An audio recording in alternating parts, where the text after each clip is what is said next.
வீடு கட்டும்போது வாஸ்து சாஸ்திரப்படி முறைப்படி ஒவ்வொன்றையும் அமைப்பது போல் பூஜை அறையையும் அமைக்கின்றோம். ஆனால் இந்த பூஜை அறையை எப்படி பராமரிக்க வேண்டும், எந்த மாதிரியான சாமி படங்களை வீட்டில் வைக்கலாம், எந்த சுவாமியின் உருவங்களை வைக்கக்கூடாது என்பதை பற்றி தான் இந்த வீடியோவில் பார்க்க போகிறோம்.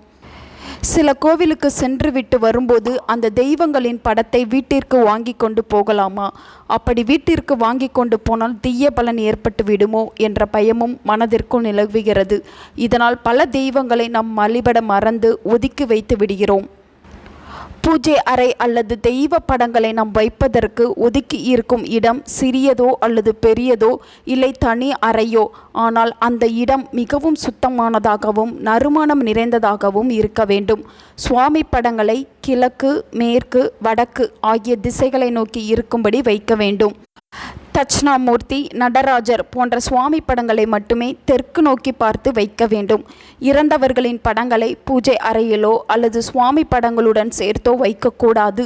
நம் முன்னோர்கள் வைத்து வழிபட்ட சுவாமி படங்கள் இருந்தால் அவைகள் நன்றாக இருந்தால் மட்டுமே நாமும் வழிபட பயன்படுத்த வேண்டும். சேதமடைந்த சுவாமி படங்கள் அல்லது சேதமடைந்த சிலைகளை வீட்டில் வைத்து வழிபடக்கூடாது. சிலைகள் வைத்து வழிபடுவதாக இருந்தால் அவை சிறியதாக இருக்க வேண்டும். தினமும் அபிஷேக, அலங்காரம், ஆராதனைகள் செய்து நெய்வேத்தியம் படைத்து வழிபட முடியும் என்றால் சிலைகளை வைத்து வழிபட வேண்டும். ஒரு கோவிலுக்கு சென்று அங்குள்ள சுவாமி படங்களை வாங்கி வந்து வீட்டில் மாட்டி வைத்தால் போதும். அந்த தெய்வம் நம்முடைய வீட்டில் நிலை பெற்று இருக்கும் என நினைக்கக்கூடாது. அந்த தெய்வத்திற்குரிய மந்திரம், பதிகங்களை தொடர்ந்து பாராயணம் செய்து கொண்டே இருந்தால் அந்த ஒளியால் ஈர்க்கப்பட்டு அந்த தெய்வ படத்திற்கு உரு ஏறி அந்த தெய்வத்தின் அருள் நிறைந்திருக்கும்.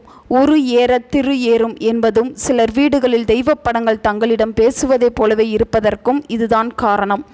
அனைத்து சுவாமி படங்களையும் வைக்க வேண்டும் என்பதற்காக அடைத்தது போல் சுவாமி படங்களையோ ஒரு படத்தின் மீது மற்ற படங்களை சொருகி வைப்பதோ கூடாது.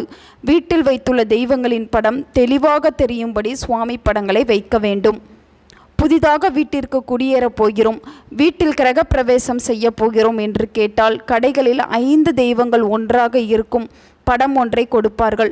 இதில் நடுவில் விநாயகர், இரு பக்கங்களில் சரஸ்வதி மற்றும் லட்சுமி, அவர்களுக்கு அருகில் ஒரு புறம் திருப்பதி பெருமாள், மற்றொரு புறம் முருகப்பெருமான் இருப்பது போல் இருக்கும். இந்த படத்தை வீட்டில் வைத்து வழிபட வேண்டும். விநாயகர் வினைகளையும் தடைகளையும் விளக்குபவர். சரஸ்வதி தேவி அறிவு, ஞானம், கலைகளில் தேர்ச்சி ஆகியவற்றை கொடுப்பவர். மகாலட்சுமி செல்வ வளங்களை கொடுக்கக்கூடியவள். திருப்பதி பெருமாள் குடும்ப ஒற்றுமையை தரக்கூடியவர். மகிழ்ச்சி, செல்வத்திற்கும் உயர்விற்கும் காரணமாக இருக்கக்கூடியவர்.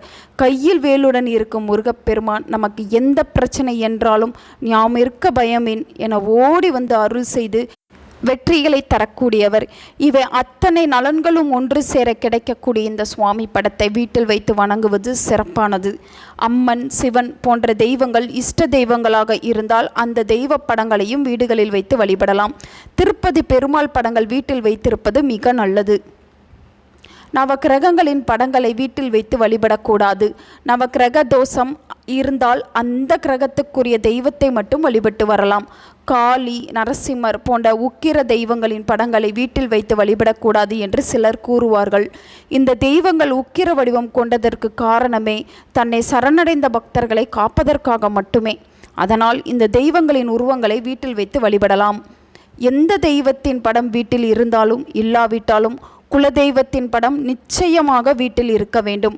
குலதெய்வத்தின் படத்திற்கு தினமும் பூ போட்டு கற்பூரம் காட்டி ஏதாவது ஒரு நெய்வேத்தியம் படைத்து வழிபடுவது குடும்ப நலன்களை எல்லா விதத்திலும் சிறக்க செய்யும். யந்திரங்களை வீட்டில் வழிபடலாம். ஆனால் அந்த எந்திரத்தில் அடைக்கப்பட்ட தெய்வத்திற்கு எவ்வளவுதான் தினமும் மந்திர ஜபம் செய்து வழிபட்டு வந்தாலும் 12 ஆண்டுகள் மட்டுமே சக்தி இருக்கும். அதன் பிறகு அது சாதாரண தகடாக மாறிவிடும். அப்படி மாறிய பிறகு ஏதாவது துர்சக்தி வீட்டில் இருந்தால் அதை ஈர்த்து கொண்டு வைத்து கொள்ளும். நல்ல சக்தியை பூஜை செய்வதற்கு பதிலாக துர்சக்தியை பூஜை செய்யும் நிலை ஏற்பட்டுவிடும். இதனால் முடிந்தவரை எந்திரங்களை பூஜை அறையில் வைத்து வழிபடுவதை தவிர்க்க வேண்டும்.